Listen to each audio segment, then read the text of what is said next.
सभी को नमस्कार। मैं आचार्य डॉक्टर रणजीत सिंह रघुवंशी। आज हम पढ़ेंगे एनसीईआरटी संस्कृतम कक्षा सप्तमी रुचिरा भाग द्वितीय चतुर्थः पाठः पंडिता रमाबाई। चतुर्थः पाठः पंडिता रमाबाई। पाठ 4 पंडिता रमाबाई।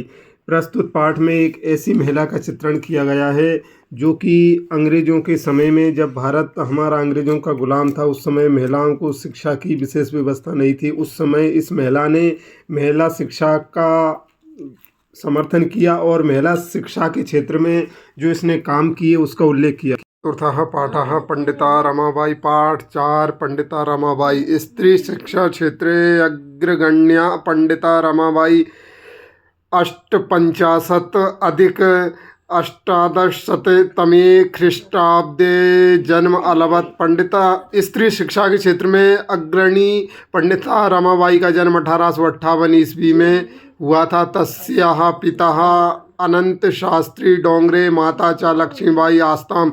उसके पिता अनंत शास्त्री डोंगरे और माता लक्ष्मीबाई थीं। तस्मिन् काले स्त्री शिक्षायाः स्थिति चिंतनीय आसीत्। उस समय स्त्री शिक्षा की जो स्थिति थी वो चिंतनीय थी। स्त्रीणां कृते संस्कृत शिक्षणं प्रायः प्रचलितं न आसीत्। स्त्री शिक्षा के लिए संस्कृत शिक्षा प्रचलित नहीं थी, किंतु डोंगरे रूढ़िबद्धां धारणां परित्यज्य स्वपत्नीं संस्कृतम अध्यापयत। लेकिन डोंगरे ने रूढ़िवादी धारणा को त्याग कर अपनी पत्नी को संस्कृत पढ़ाई। एतदर्थं सा समाजस्य प्रतारणाम अपि असहत। इसलिए उसने समाज की प्रताड़ना को भी सहन किया। अनंतरम रमा अपि स्वमातुः संस्कृत शिक्षा प्राप्तवती। बाद में रमा ने अपनी माँ से संस्कृत शिक्षा प्राप्त की। कालक्रमेण रमायाः पिता विपन्नः संजाता। समय के साथ रमा के पिता गरीब हो गए। तस्याः पितरौ ज्येष्ठा भगिनी च दुर्भिक्ष पीड़िता दिवंगता। उसके माता पिता और उसकी बड़ी बहन अकाल के कारण मृत्यु को प्राप्त हो गए। तदंतरम रमा स्वज्येष्ठ भ्रात्रा सह पदभ्याम समग्रम भारतम अभ्रमत। बाद में फिर रमा ने अपने बड़े भाई के साथ पूरे भारत का पैदल भ्रमण किया। भ्रमण क्रमे सा कोलकाता प्राप्ता और घूमते हुए वह कोलकाता पहुंची। संस्कृत वैदुष्येण सा तत्र पंडिता सरस्वती चेति उपाधिभ्याम विभूषिता। और संस्कृत में विशेषता के कारण, विशेष ज्ञान के कारण उसे पंडिता और सरस्वती जैसी उपाधियां मिली। तत्रैव सा ब्रह्म समाजेन प्रभाविता वेद अध्ययनम अकरोत्। वहीं पर वो ब्रह्म समाज से प्रभावित हो गई और उसने वेदों का अध्ययन किया। पश्चात सा स्त्रीणां कृते वेदादीनां शास्त्राणां शिक्षायै आंदोलनम प्रारब्धवती। बाद में उसने फिर स्त्री शिक्षा के लिए और स्त्रियों को वेद और शास्त्र पढ़ाने के लिए आंदोलन प्रारंभ किया। 80 अष्टादश शतके तमे ख्रीष्टाब्दे सा विपिन बिहारी दासेन सह बांकीपुर न्यायालय विवाहम अकरोत्। और 1880 में उसने विपिन बिहारी दास के साथ बांकीपुर न्यायालय में विवाह कर लिया। 1.5 वर्षात् अनंतरम तस्याः पति दिवंगता। विवाह के आधे वर्ष अर्थात 6 महीने बाद उसके पति दिवंगत हो गए। तदंतरम सा पुत्र्या मनोरमया सह जन्मभूमि महाराष्ट्र प्रत्यागत। और उसके बाद वह अपनी पुत्री मनोरमा के साथ अपनी जन्मभूमि महाराष्ट्र वापस आ गई। नारीणाम सम्मानाय शिक्षायै चा सा स्वकीयम जीवनम अर्पितवती। नारियों के सम्मान और शिक्षा के लिए उसने अपना जीवन अर्पित कर दिया। हंटर शिक्षा आयोग समक्षम नारी शिक्षा विषय सा स्वयंतम प्रस्तुतवती। उसने हंटर शिक्षा आयोग के समक्ष नारी शिक्षा के संबंध में अपने मत को प्रस्तुत किया। सा उच्च शिक्षार्थम इंग्लैंड देशम गतवती। वह उच्च शिक्षा के लिए इंग्लैंड देश गई। तत्र ईसाई धर्मस्य स्त्री विषयक ही उत्तम विचार ही प्रभाविता जाता। और वो वहाँ पर ईसाई धर्म में दिए गए स्त्री शिक्षा से संबंधित विचारों से प्रभावित हो गई। इंग्लैंड देशात् रमाबाई अमेरिका देशम अगच्छत्। इंग्लैंड से फिर रमाबाई अमेरिका चली गई। तत्र सा भारतस्य विधवा स्त्रीणां सहायतार्थम अर्थ संचयम अकरोत्। वहाँ उसने भारत की विधवा महिलाओं के लिए अर्थ संग्रहण किया। भारतम प्रत्यागत प्रत्यावर्त्य मुंबई नगरे स शारदा सदनम स्थापित। भारत में वापस आकर उसने मुंबई नगर में शारदा सदन नाम की एक संस्था बनाई। अस्मिन् आश्रमे निस्सहायाः स्त्रियः निवसन्ति स्म। इस आश्रम में असहाय स्त्रियां रहती थीं। तत्र स्त्रियः मुद्रण टंकण काष्ठ कलादीनांच प्रशिक्षणमपि लभन्ते स्म।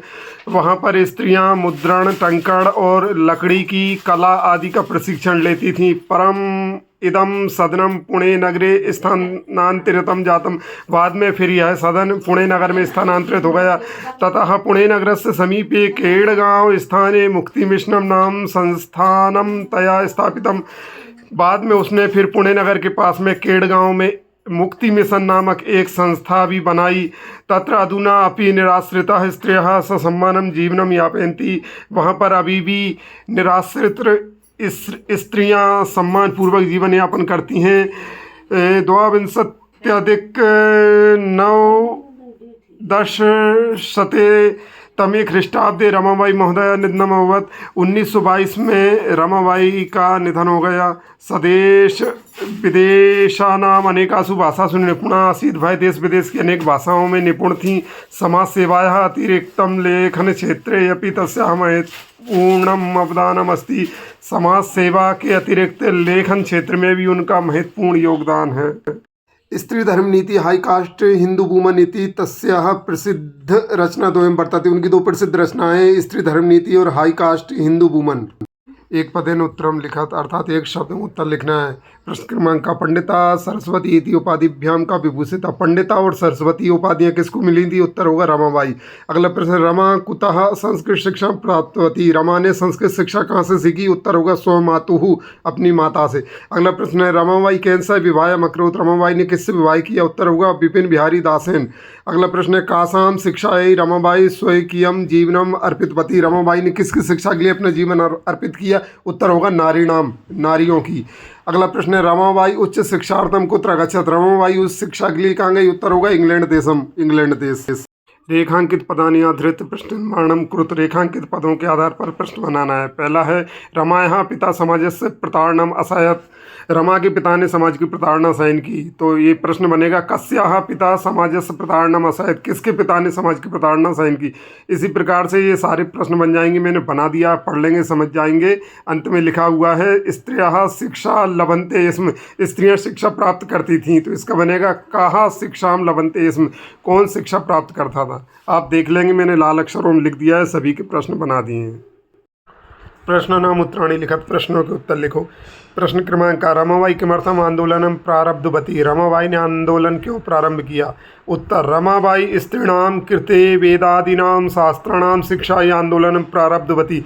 रमाबाई स्त्रियों के लिए वेद आदि और शास्त्रों की शिक्षा के लिए आंदोलन प्रारंभ की। अगला प्रश्न, निशाः स्त्रियः आश्रमे किम किम लभन्ते स्म। असहाय स्त्रियां आश्रम में क्या क्या प्राप्त करती थीं? उत्तर, निशाः स्त्रियः आश्रमे मुद्रण टंकण काष्ठकलादीनांच प्रशिक्षणम लभन्ते स्म। असहाय स्त्रियां आश्रम में मुद्रण टंकण कला काष्ठकला आदि का प्रशिक्षण प्राप्त करती थीं। अगला प्रश्न, कस्मिन् विषये रमाबाई महोदय योगदानम अस्ति। किस विषय में रमाबाई महोदया का योगदान है? उत्तर, स्त्री शिक्षा विषय रमाबाई महोदया योगदानम अस्ति। स्त्री शिक्षा के विषय में रमाबाई का योगदान है। प्रश्न, केन रचनाद्वयेन रमाबाई प्रशंसिता वर्तते। किन दो रचनाओं से रमाबाई प्रशंसित हुई है? स्त्री धर्म नीति ही हाई कास्ट हिंदू वुमेन इति रचनाद्वयेन रमाबाई प्रशंसिता वर्तते। रमाबाई जिन दो रचनाओं से प्रशंसित हुई है वो रचनाएं हैं स्त्री धर्म नीति और हाई कास्ट हिंदू वुमेन। प्रश्न नंबर 4 में देखिए, जो पद दिए हुए हैं इन पदों में मूल पद, लिंग, विभक्ति, वचन दिखाना है। मैंने सभी का उनके आगे लिख दिया, लाल अक्षरों में आप पढ़ लेंगे। उसके बाद जो प्रश्न नंबर 5 है उसमें ये कह रहे हैं कि इसमें इस पद में धातु बताना है, धातु का लकार बताना है, पुरुष वचन बताना है और वचन बताना है। तो मैंने लाल अक्षरों में धातु, उसका लकार, पुरुष वचन सभी लिख दिया, पढ़ लेंगे, बहुत सरल है। प्रश्न नंबर 6 में बताना है कि पहले कौन सी घटना घटी है, अर्थात घटनाक्रम के अनुसार इनको जमाना है। मैंने लाल अक्षरों में ये जमा दिया है। पहले खा आएगा, फिर चा, फिर का, फिर गा, फिर अंग, फिर घा। इस प्रकार से जम जाएगा। इति चतुर्थः पाठः समाप्तः। सर्वेभ्यो नमो नमः।